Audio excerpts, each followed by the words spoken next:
Assalamualaikum, salam sejahtera. Berita perdana edisi Sabtu 1 Ogos. Saya Hani Muhili. Dan saya Ivan Tu. Berikut paparan-paparan utama malam ini. Orang ramai patuh perintah wajib pakai pelitup separuh muka di tempat awam.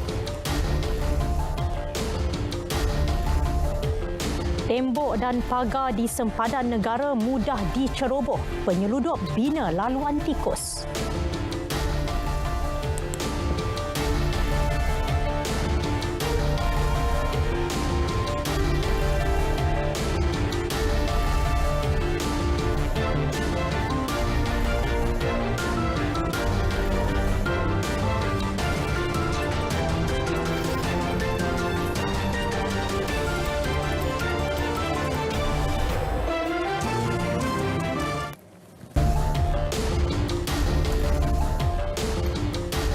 Yang bermula hari ini, pelitup separuh muka wajib dipakai dalam pengangkutan awam dan di kawasan sesak atau tumpuan umum. Tegas Menteri Kesihatan Datuk Seri Dr. Adham Baba, orang ramai boleh didenda RM1,000 di bawah Akta Pencegahan dan Pengawalan Penyakit Berjangkit 1988 sekiranya ingkar.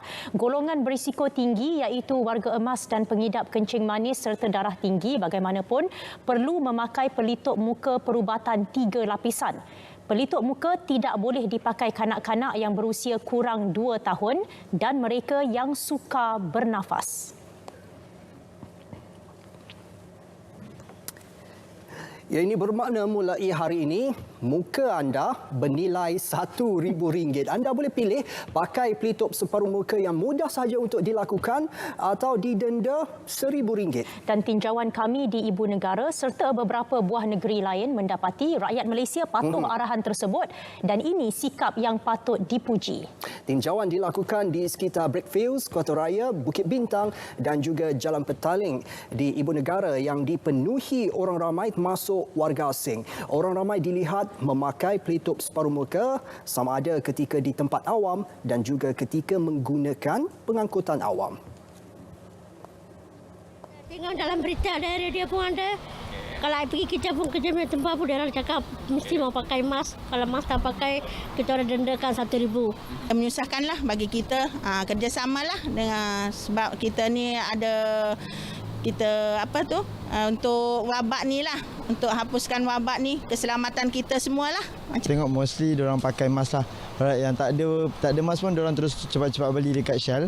Alright, so bagi saya bagus lah untuk kerajaan buat SOP untuk pemakaian mask sebab takut benda tu menjadi balik kan. Setakat ni saya pergi mana-mana saya akan jumpa mask lah. Even dekat saya punya office pun memang disediakan mask, dekat Shell pun memang dekat depan Shell tu pun dah disediakan mask. Teruskan patuh kepada SOP dan putuskan rantaian COVID-19. Ini bermakna untuk hari pertama ini, setakat ini semuanya patuh dan itu hasil tinjauan di beberapa buah negeri terhadap pematuhan mewajibkan pemakaian pelitup separuh muka. Kita ikuti laporan wartawan Muhammad Amir Muhammad Ruzi di Melaka.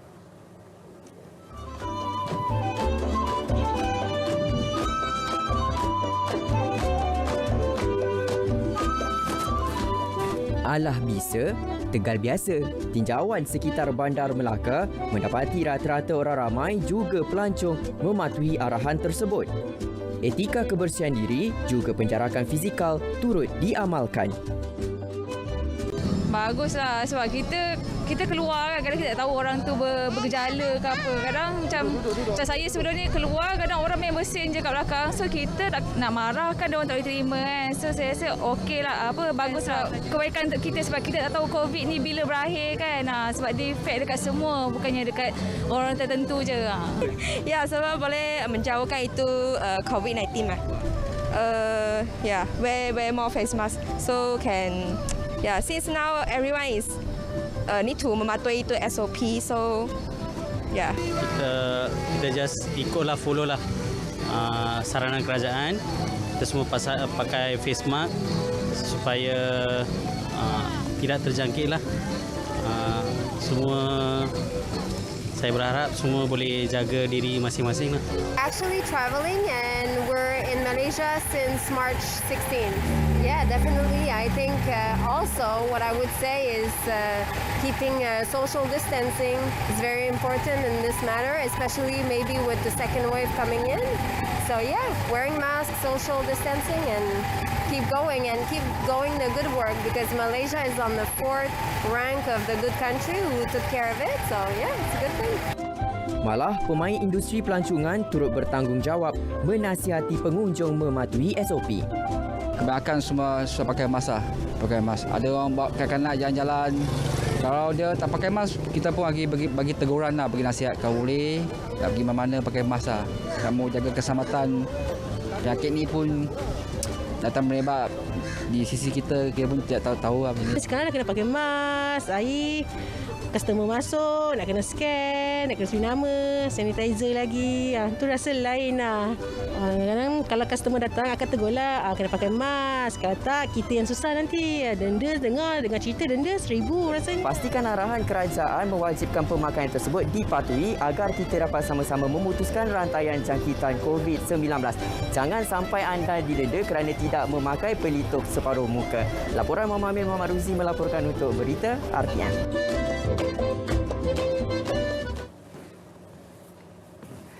Ya, hasil tinjauan di Negeri Sembilan juga mendapati orang ramai menyokong dan patuh arahan kerajaan.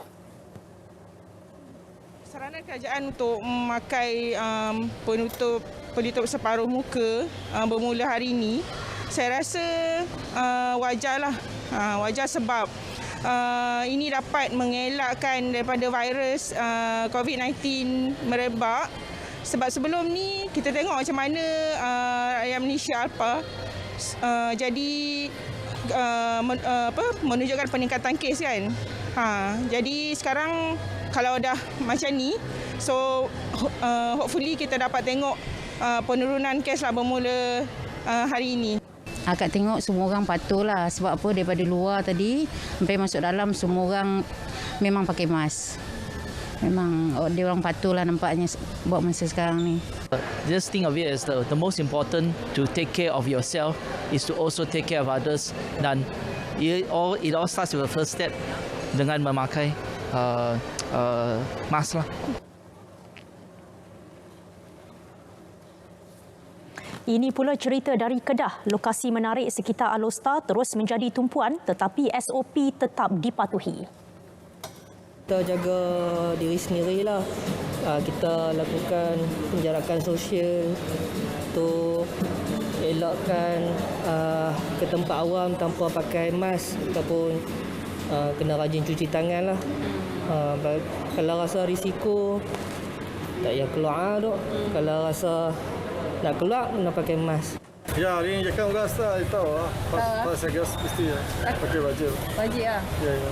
Selalu ada lupa ke? Ya? Selalu ada lupa ke? Ada lupa pakai? Tak ada lupa lah.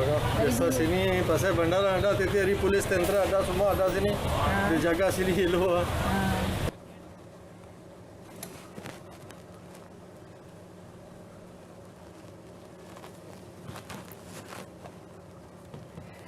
Tidak terkecuali di Kelantan, masyarakat di luar bandar juga menyokong arahan wajib pakai pelitup separuh muka. Tak dikenakan kompaun tu, masyarakat akan ambil lewa dan ambil tidak indah dengan SOP yang dikenakan. Sebab dengan statistik yang makin meningkat, kita khawatirlah masyarakat makin COVID-19 tu makin meningkat kan. Jadi RM1,000 tu saya rasa berpatutanlah. Tempat yang ramai-ramai tu patut kita pakai lah. Untuk kesihatan kita sendiri tu. Jangan bagi kenal lah kompang tu apa RM1,000. Berapa kompang? RM1,000. RM1,000. Sebabnya kalau kompang RM1,000 tu berat sikit ya, betul tak? Jadi tak payahlah kita cari benda tu. Pakai buat bersih je. Ikut pada peraturan lah, apa yang kerajaan dah tetapkan ni semua kita patuh lah. Kalau tak patuh nanti takut jadi lagi teruk lah. Dan sekarang kita dah ikut pada kita dah dapat kawal kan. Kalau tak dapat kawal nanti semua habis langsung, tak boleh balik kampung kan nanti.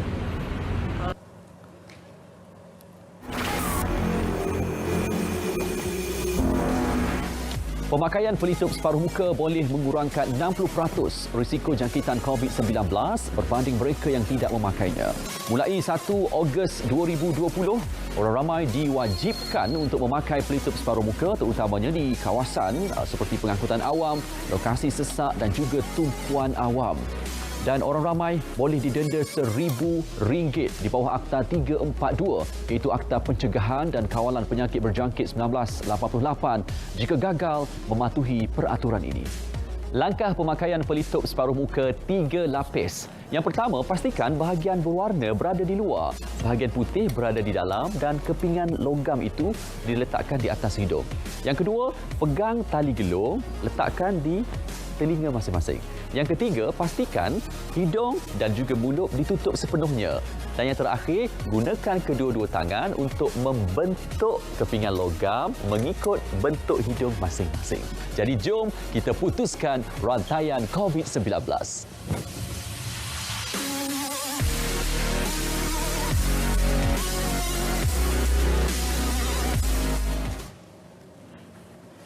Terima kasih kerana masih bersama Berita Perdana. Kita ikuti perkembangan harian kes COVID-19. 9 kes baharu dilaporkan menjadikan jumlah kes positif setakat pukul 12 tengah hari 8,985 kes, manakala 3 kes pulih dan tiada kematian dicatat.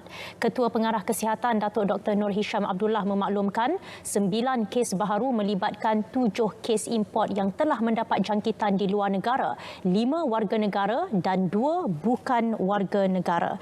2 kes penularan dalam negara pula melibatkan 1 kes kalangan warga negara di Kedah daripada kluster Pesakit Bawah Siasatan PUI Siva Gangga, manakala 1 lagi bukan warga negara di Selangor melibatkan kluster Bukit Tiram. Sehingga kini hanya 2 kes positif sedang dirawat di unit rawatan rapi ICU dan 1 kes perlukan bantuan pernafasan. Dalam pada itu, kes pertama di luar Johor bagi kluster Bukit Tiram dikesan. Datuk Dr. Nur Hisham memaklumkan kes positif tersebut ialah kes ke-8,977 merupakan kontak rapat kepada kes positif ke-8,893 dari negeri Johor. Beliau didapati menginap di rumah kes ke-8,977 pada 16 sehingga 19 Julai lalu di Selangor. Beliau dikesan positif untuk ujian kali kedua dan kini dirawat di Hospital Sungai Buloh.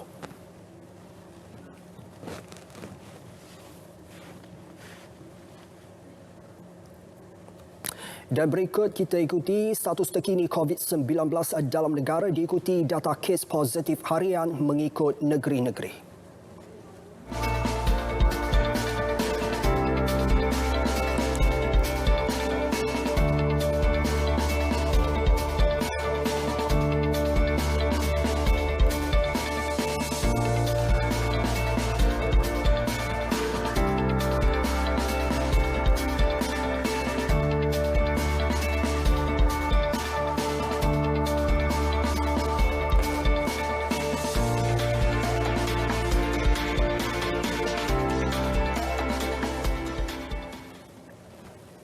Ya, lokasi dekat dengan jalan raya utama di negara jiran menjadikan penyelundup mudah untuk membina laluan tikus di celah-celah kawat berduri. Manakala tembok yang memisahkan sempadan negara pula dipanjat dengan tangga atau menggunakan bantuan kenderaan pacuan 4 roda.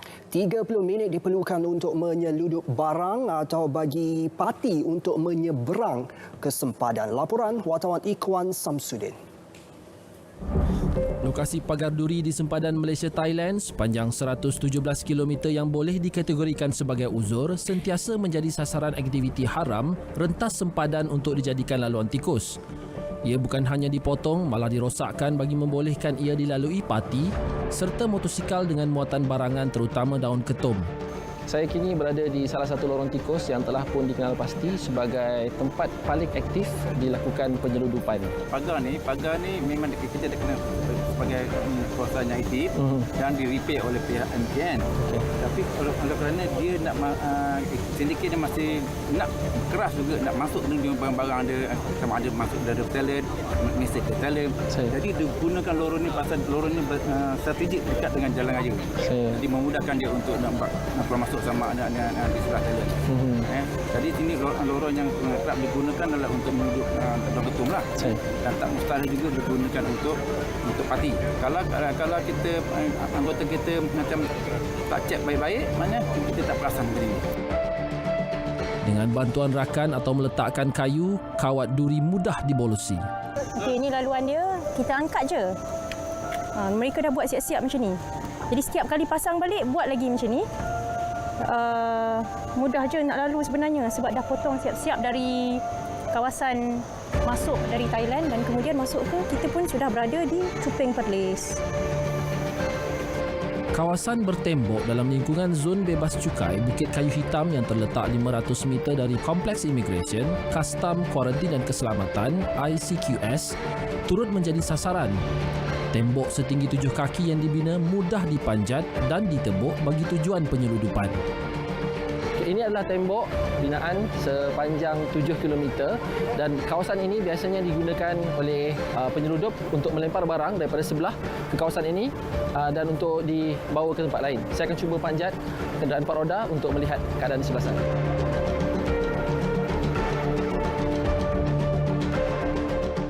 Dikelilingi ladang kelapa sawit seluas 700 hektar, ia dijadikan lokasi penyembunyian parti dan barangan yang masuk tanpa dokumen sah.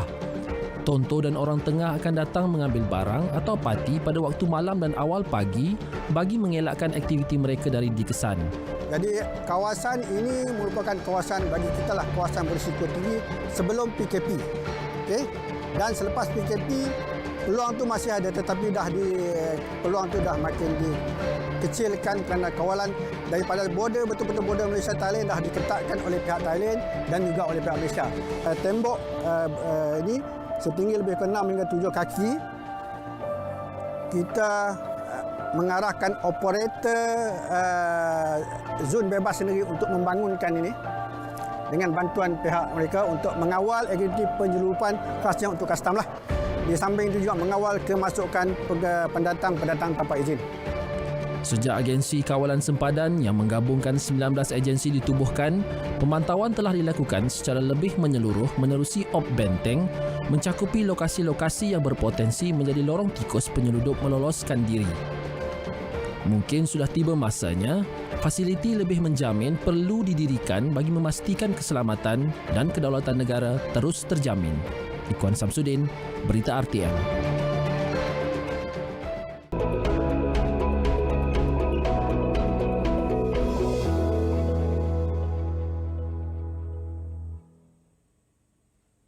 Assalamualaikum dan salam sejahtera. Kembali bersama Jabatan Meteorologi Malaysia pada malam ini untuk perkembangan cuaca yang terkini.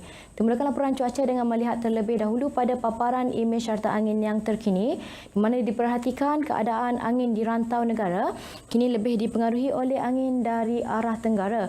Turut diserap terdapat siklon tropika Sinlaku yang ketika ini berada di sekitar kawasan perairan Vietnam, bergerak ke arah barat laut dengan kelajuan kira-kira 20 km per jam dan sedikit sebanyak telah memberikan kesan pada keadaan angin kencang dan juga laut bergelora di sekitar kawasan perairan Laut Cina Selatan. Oleh itu, Jabatan Meteorologi Malaysia telah mengeluarkan amaran angin kencang dan juga laut bergelora kategori pertama melibatkan kawasan perairan Phuket, Samui, Condor, Reef North, layang-layang, Labuan dan juga Palawan yang dijangka akan berkuat kuasa sehingga 4 Ogos 2020 dan sepanjang tempoh amaran ini berkuat kuasa, keadaan perairan ini masih lagi berbahaya untuk bot-bot kecil, rekreasi laut dan juga sukan laut. Baik, seterusnya, melihat pada paparan imej gempa radar semasa pula, diperhatikan ketika ini keadaan cuaca adalah cerah di hampir ke semua negeri di semenanjung Malaysia kecuali di sekitar negeri Kelantan, Terengganu dan juga Pahang yang kini mengalami hujan lebat beserta ribut petir. Walau bagaimanapun, dijangkakan kelompok awan ini akan bergerak keluar ke kawasan perairan dalam tempoh sedikit masa sahaja lagi. Turut dicerap ketika ini, terdapat kelompok awan yang membawa hujan yang dijangka masih lagi boleh bergerak masuk ke kawasan perairan negeri Selangor dan sekaligus masih lagi boleh memberikan kesan keadaan cuaca lembap melibatkan kawasan perairan negeri Terbabit menjelang lewat malam nanti. Untuk negeri Sabah dan juga Sarawak pula, diperhatikan keadaan cuaca lembap ketika ini lebih tertumpu melibatkan bahagian utara serta melibatkan bahagian pedalaman negeri Sarawak. Manakala keadaan hujan lebat pula ketika ini sedang berlaku melibatkan bahagian Kudat dan juga Sandakan negeri Sabah yang dijangka akan beransur reda dalam tempoh sedikit masa sahaja lagi. Untuk ramalan cuaca pada hari esok pula, Jabatan Meteorologi Malaysia menjangkakan keadaan cuaca cerah dijangkakan untuk kesemua negeri di semenanjung Malaysia juga di negeri Sabah dan juga Sarawak pada pagi esok. Baik, ini sahaja ramalan cuaca yang dapat saya kongsikan pada malam ini. Berikut pula merupakan ramalan cuaca bagi bandar-bandar utama di seluruh Malaysia untuk sepanjang hari esok. Sekian dahulu dari Jabatan Meteorologi Malaysia. Saya Atikah Marziah. Assalamualaikum dan salam sejahtera.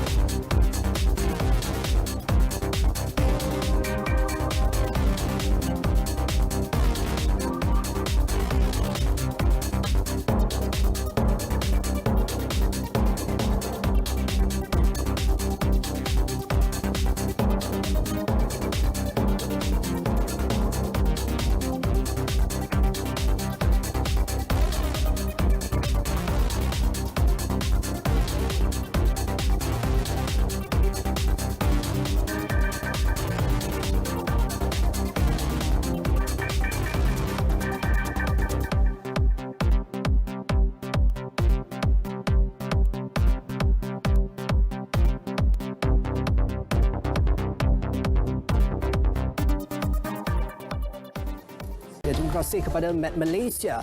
Dalam tempoh 27 Julai sehingga semalam, PDRM telah mengambil tindakan terhadap 6 individu kerana gagal mematuhi SOP kuarantin di rumah. Dan pada semalam sahaja, sebanyak 2,271 pemeriksaan dilakukan PDRM terhadap individu yang sedang menjalankan kuarantin wajib 14 hari di kediaman masing-masing. Menteri Kanan Keselamatan Datuk Seri Ismail Sabri Yaakob memaklumkan setakat semalam, seramai 3,371 individu yang pulang dari luar negara telah ditempatkan di stesen kuarantin bagi menjalani kuarantin wajib 14 hari sejak perintah itu dikuatkuasakan pada 24 Julai. Mereka ditempatkan di 14 hotel serta 5 institut latihan awam di Kuala Lumpur, Negeri Sembilan, Pulau Pinang, Kelantan, Sarawak, Selangor dan juga Johor.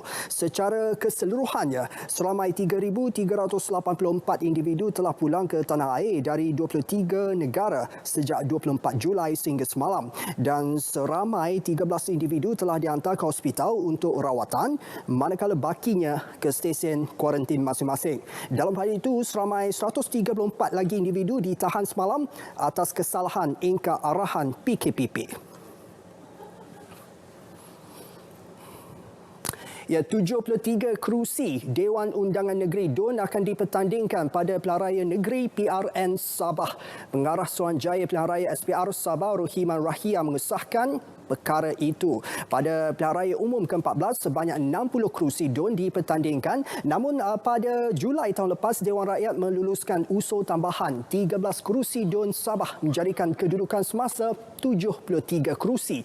13 DUN berkenaan ialah Bengkoka, Bandau, Pintasan, Pantai Dalit, Darau, Tanjung Keramat, Limbahau, Tulip, Telupit, Sungai Manila, Lamak, Segama dan Kukusan.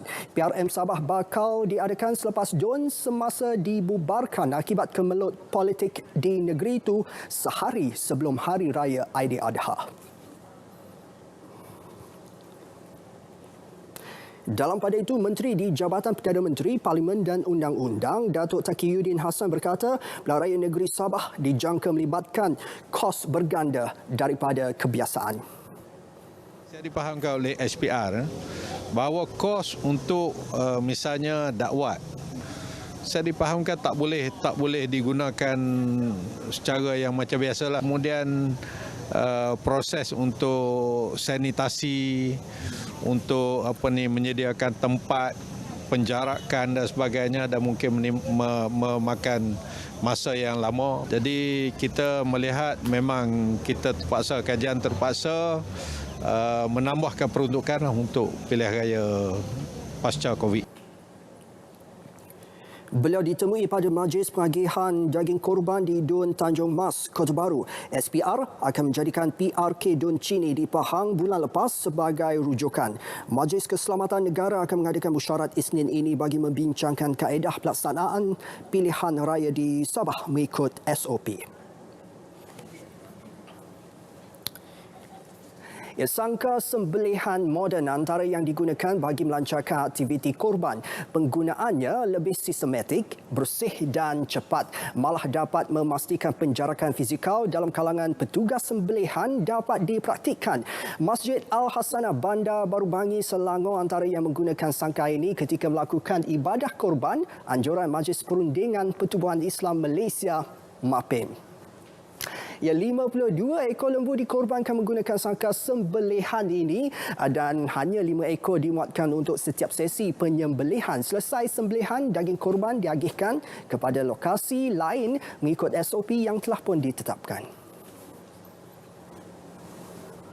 MAPIM Malaysia kita mengambil kesempatan kepada seluruh fundraiser dan juga kepada kerajaan Malaysia yang begitu berhempas pulas untuk melihat bagaimanakah semua perkara yang menjadi kebiasaan dan juga menjadi ibadah kepada umat Islam dapat dilaksanakan dalam kadar SOP terjaga. Jadi saya kira ini bukan senang, tetapi walau bagaimanapun usaha yang dilakukan oleh pihak kerajaan itu sangat kita sanjung.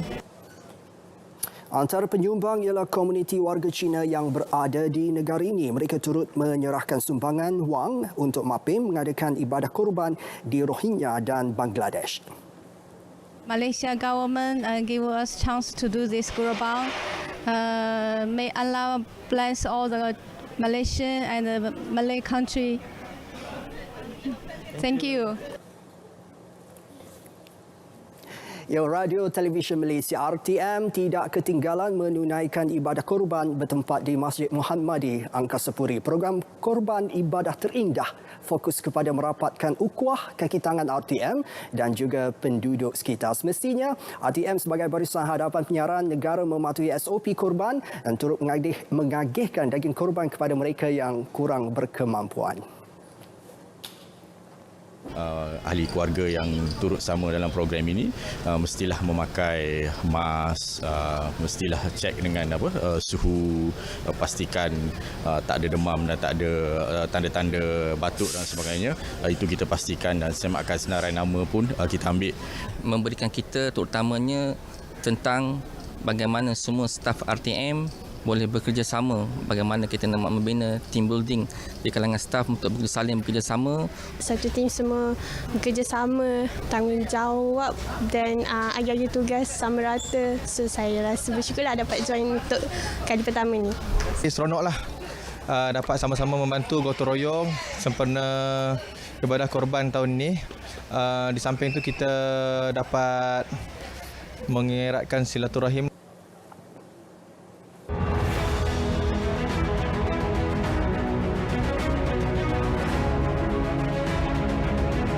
Kepercayaan kepada Tuhan, kesetiaan kepada raja dan negara, keluhuran perlembagaan, kedaulatan undang-undang, kesopanan dan kesusilaan.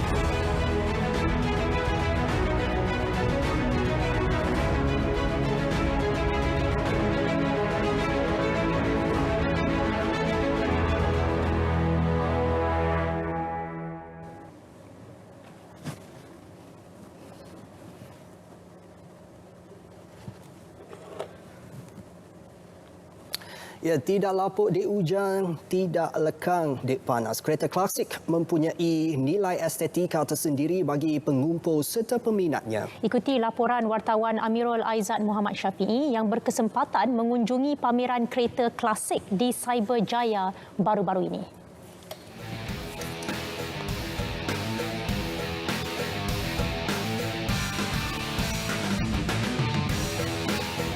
Kereta klasik vintage atau old school antara yang sinonim bila berbicara tentang hobi, nilai sentimental dan bahan koleksi.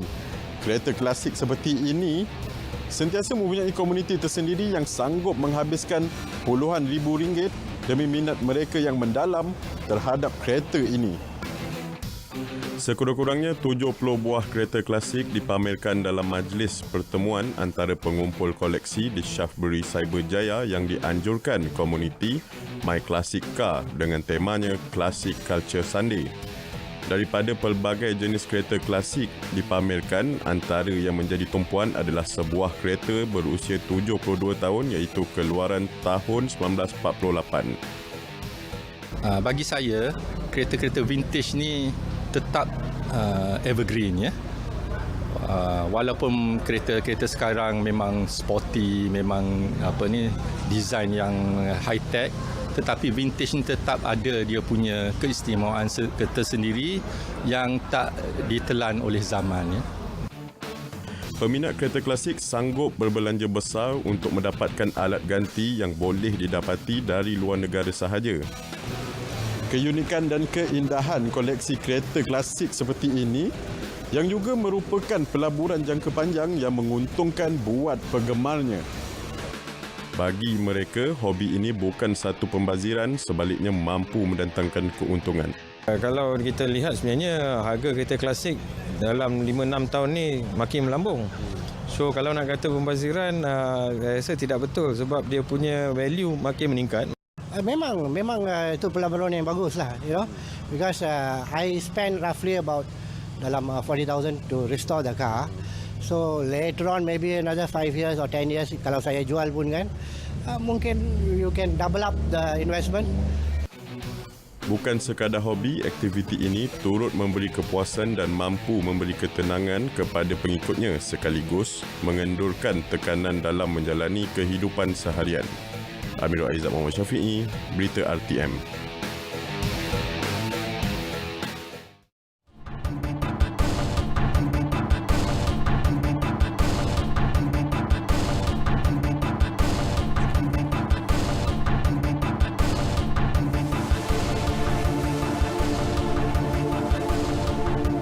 Lebih 87,000 orang telah menerima Geran Khas Hasanah 2020 menerusi projek-projek kemasyarakatan sosial yang dilaksanakan Yayasan Hasanah. Inisiatif itu memfokuskan kepada aspek kesihatan, pendidikan dan bantuan makanan.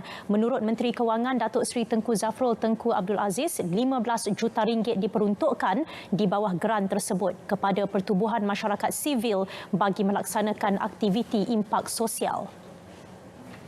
That out of the 15 million ringgit funding for the HSG, more than 6 million ringgit worth of projects by CSOs have been approved, and 2.6 million ringgit has been disbursed, I believe, through 33 projects.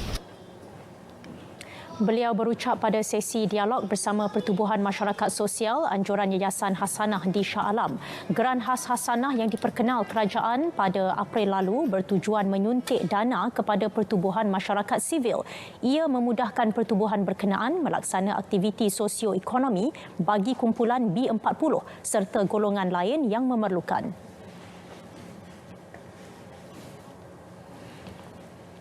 Program pembelajaran dalam talian khusus untuk usahawan e-boarding fokus dalam meningkatkan kemahiran peniaga menggunakan platform digital. Kemahiran itu amat penting bagi memenuhi permintaan masyarakat yang kini beralih kepada pembelian produk atau perkhidmatan secara dalam talian. Ketua Pegawai Eksekutif Institut Keusahawanan Negara INSCAN Muhammad Firdaus Azharuddin berkata, ramai usahawan berniaga dalam talian namun tidak mampu bertahan lama kerana kurangnya pengetahuan mengenai kaedah perniagaan terbaik. Sebab kita ada ramai usahawan yang sibuk nak pasar je, Tapi bila dah dapat order banyak kan, dia tak boleh nak fulfill order, ya. Jadi sebab kita selalu ingatkan usahawan, okey, persiapkan produk tu terutama dari segi boleh scale up tak you punya production. E-boarding menerima penyertaan 500 usahawan yang berminat untuk meningkatkan kemahiran bagi memasarkan produk secara dalam talian. Peserta akan diberi bimbingan mengenai teknik pemasaran berkesan dan dengan pelbagai platform digital berbeza.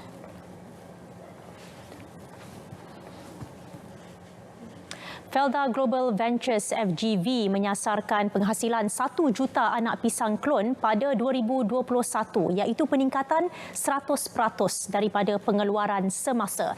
Ia bagi memenuhi permintaan khususnya pisang segar dan makanan berasaskan pisang. Menerusi satu kenyataan, Ketua Pegawai Eksekutif Kumpulan FGV, Datuk Haris Fazilah Hassan berkata, peningkatan pengeluaran berkenaan juga bakal memenuhi 30% permintaan pisang dalam negara. Jelasnya, anak pisang klon yang dihasilkan mereka terbukti berkualiti apabila 6 juta remet pisang berangan telah terjual dari 2007 hingga Julai tahun ini. Susulan kejayaan itu, FGV turut berhasrat mengembangkan kepakaran berkenaan bagi penanaman klon tanaman bernilai tinggi seperti nanas, buluh dan tanaman akuatik bagi memenuhi permintaan pasaran yang tinggi.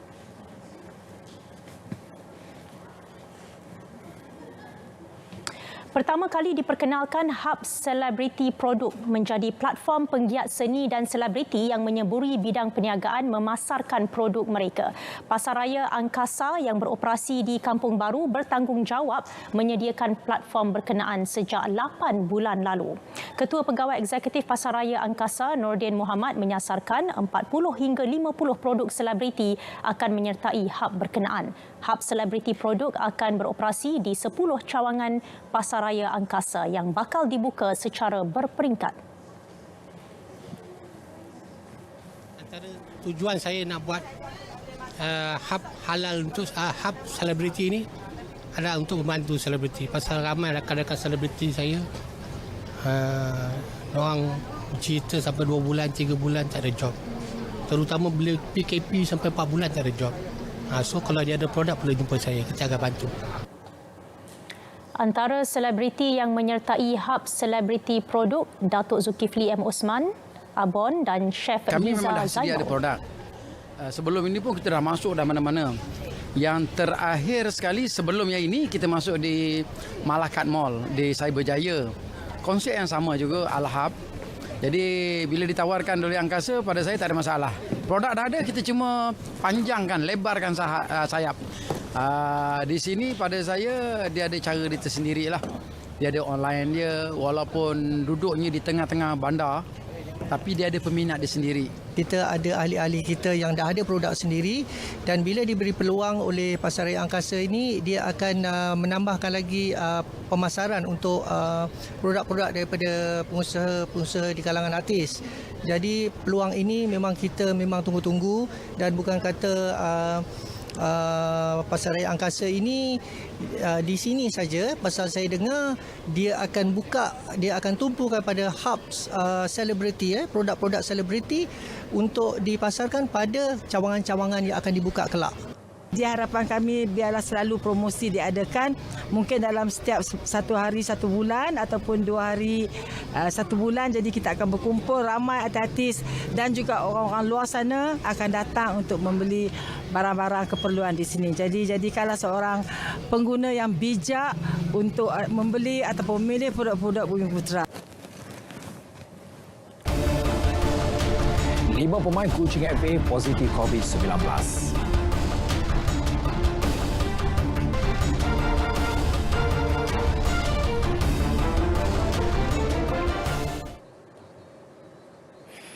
Terima kasih Hanim dan Ivan. Dimulakan dengan perkembangan sukan bola sepak terlebih dahulu. Kelemahan dalam jenis dan terma kontrak yang ditawarkan kepada jurulatih menyukarkan Persatuan Jurulatih Bola Sepak Malaysia PJBM mendapatkan keadilan kepada jurulatih yang berdepan masalah pembayaran gaji dan papasan. Presiden PJBM B. Sadananda berkata pesanan itu menghadapi kesukaran untuk memperjuangkan hak ahlinya jika kontrak yang ditandatangani bersama pasukan tidak memperincikan terma dengan jelas di mana terdapat 3 jenis kontrak yang digunakan di Malaysia. Pertamanya, seseorang jurulatih itu diberikan surat tawaran yang hanya sehalaman untuk membimbing pasukan tetapi tidak mempunyai butiran yang jelas sekaligus tidak boleh dianggap sebagai kontrak. Ia berlaku apabila seseorang jurulatih itu, terutamanya yang baharu atau muda, mempunyai pekerjaan lain dan mengambil cuti tanpa gaji atau tanpa rekod untuk mencuba nasib dalam bidang kejurulatihan. Keduanya, ada persatuan yang meletakkan syarat setelah berakhirnya pertandingan, maka kontrak dibatalkan. Jadi apabila sesuatu pertandingan dibatalkan, maka kontrak itu terbatal. Ketiga adalah kontrak yang paling wajar di mana pasukan dan jurulatih tanda tangan untuk sesuatu tempoh. Sementara itu, beliau yang juga Ketua Jurulatih Pasukan Liga Super Selangor turut menggesa jurulatih yang masih belum menerima gaji atau pampasan yang sewajarnya daripada pasukan masing-masing supaya tampil melaporkan perkara itu kepada PJBM. Sadananda berkata PJBM tidak dapat membantu mana-mana jurulatih yang teraniaya jika mereka sendiri tidak melaporkan isu itu kerana bimbang akan hilang pekerjaan. 5 pemain kucing FA yang disahkan positif COVID-19 kini menjalani proses kuarantin di Kompleks Belia Sukan Sarawak sejak Khamis lalu. Kesemua pemain itu melakukan ujian calitan pertama berserta ujian darah pada 25 Julai. 5 pemain import itu terdiri daripada 2 orang pemain tempatan dan 3 orang pemain import iaitu Paul Sambang, Hafiz Sapari, Diogo Baggio Tess, Yuta Suzuki dan Yuki Tanigawa. Hafiz Safari yang sempat dihubungi RTM memaklumkan mereka berlima telah menjalani ujian darah sekali lagi pada pagi tadi dan keputusan akan diberitahu dalam masa terdekat. Sebelum ini, seorang pemain kucing FA yang juga merupakan kaki tangan Hospital Sentosa disahkan positif COVID-19. Sebagai rekod, kucing FA pernah muncul naik juara dalam saingan Liga M3 pada 2018 dan kini beraksi dalam Liga Premier 2020. Sekian berita sukan, kembali semula bersama Hanim dan juga Ivan.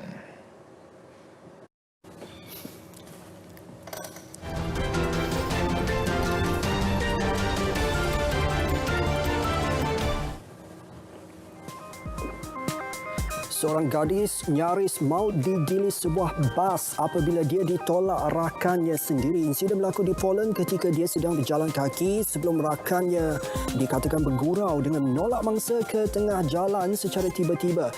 Gadis itu tersungkur tetapi bernasib baik apabila tayar bas melepasi kepalanya. Dia hanya mengalami luka ringan. Bagaimanapun rakannya mungkin berdepan hukuman penjara 1 tahun jika didapati bersalah. Ini pula mengenai seekor ibu ayam. Video yang tular baru-baru ini memaparkan ibu ayam ini mempertaruhkan nyawa demi keselamatan anak-anaknya. Dapat dilihat ibu ayam tersebut berani mematuk ular tedung berkali-kali supaya anak-anaknya selamat. Seorang wanita berkongsi kisah seekor anak kera yang menumpang kasih seekor kucing selepas kehilangan ibunya. Menurut Roslinda Muhammad, kedua-dua haiwan itu bagaikan ibu dan anak. Mereka bukan sahaja tidak boleh berenggang, malah si anak kera akan menjerit-jerit jika terpisah dengan kucing berkenaan.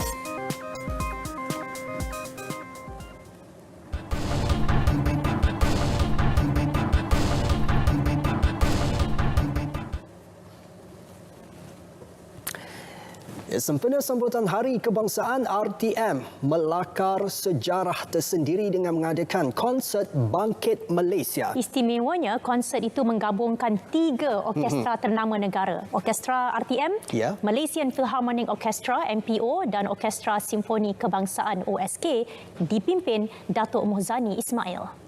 Menurut penerbit konsert Rashida Ali, pihaknya mengambil masa 2 bulan bermula pada awal Mei lalu demi memastikan proses rakaman konsert mendapat hasil yang terbaik. Konsert Bangkit Malaysia akan disiarkan pada 31 Ogos ini jam 11 malam di TV1. Saya rasa ianya adalah satu konsert yang mencipta sejarah bagi RTM sendiri, di mana selain daripada kita menggabungkan 3 kumpulan konsert terbesar di Malaysia, iaitu Orkestra RTM sendiri, Orkestra Simfoni Kebangsaan dan juga Malaysian Philharmonic Orchestra. Selain itu, kita ada yang paling wow sekali adalah dipentaskan di dalam auditorium perdana dalam pentas 360 darjah. Saya rasa kita tak pernah lagi di dalam Malaysia sendiri program konsert orkestra simfoni dipentaskan dalam kedudukan 360 darjah persembahan dia. Konsert Bangkit Malaysia membariskan 12 orang artis terkenal antaranya Anwar Zain, Roy, Francisca Peter, Ella, Misha Umar, Jacqueline Victor, Kai Bahar, Ernie Zakri dan Daniel Lee. Mula di offer lah, ditawarkan. Memang cukup bangga lah. Alhamdulillah, syukur Alhamdulillah. Pasal dah lama kan nampak tak konsert dengan orkestra. So ini kira yalah, orang kata ada sikit laku lah kan. Lagi masih lagi. Alhamdulillah, terima kasih kepada pihak RTM kerana sudi menjemput abang untuk menyanyi dengan orkestra sempena hari kemerdekaan kita. Saya sangat teruja. Nak lagi bila kita buat persembahan untuk sempena hari kebangsaan dengan tema patriotik dan digabungkan dengan 3 orkestra yang dikonduktorkan oleh Datuk Muzani sendiri, dan saya diiringi oleh barisan artis legend yang muda, yang lama, yang legend semua ada. Jadi saya rasa sangat-sangat excited lah untuk mempersembahkan persembahan saya dan rakan-rakan yang lain untuk anda semua. Daniel rasa sebenarnya sangat-sangat happy dan sangat bangga lah, sebab tak sangka dia masih ingat lagi kan. Tapi memang Daniel nak sangat kalau ada show yang macam ni kan. Kalau ada chance, Daniel memang nak buat lagi. Takkan lepas peluang kalau ada peluang. Sama-sama kita nantikan siarannya 31 Ogos ini di TV1 11 malam. Baik, peluang menunaikan ibadah korban tidak dilepaskan golongan penggiat seni termasuk adik-beradik Liza dan Hazwani Helmi. Mereka melakukannya melalui program kendalian Majlis Perundingan Pertubuhan Islam Malaysia MAPIM di Masjid Al-Hasanah Bandar Baru Bangi. La ilaha illallah, la ilaha illallah, la ilaha illallah, Muhammadur Rasulullah. Dan kita nak lihat sendiri lembu korban kita depan mata, sebab sunnah sebenarnya kalau kita tengok korban yang kita lakukan pada hari ini, dan mudah-mudahan ia menjadi amalan yang diterima Allah, insya-Allah. Kedua-duanya bukan sahaja hadir bersama keluarga ke lokasi penyembelihan, malah telah hadir ke kandang lembu bagi melihat sendiri cara penjagaan haiwan berkenaan sebelum dipilih untuk dikorbankan. Bagaimana proses penyembelihan itu, dan tempat ini pun sebenarnya bersih. Kami sebenarnya pergi sendiri ke kandang lembu, kami tengok cara mereka menjaga lembu-lembu itu sendiri. So kita jadi rasa yakin lah, maknanya dari segi kelengkapan makanan dan tempatnya pun bersih.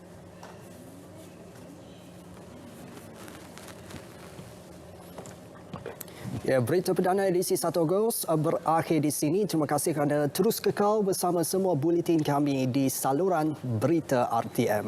Rantaian jangkitan COVID-19 belum diputuskan sepenuhnya, jadi terus patuh SOP ditetapkan dan sentiasa memantau status kesihatan diri dan keluarga, juga terus memakai pelitup separuh muka di tempat awam. Assalamualaikum. Salam sejahtera.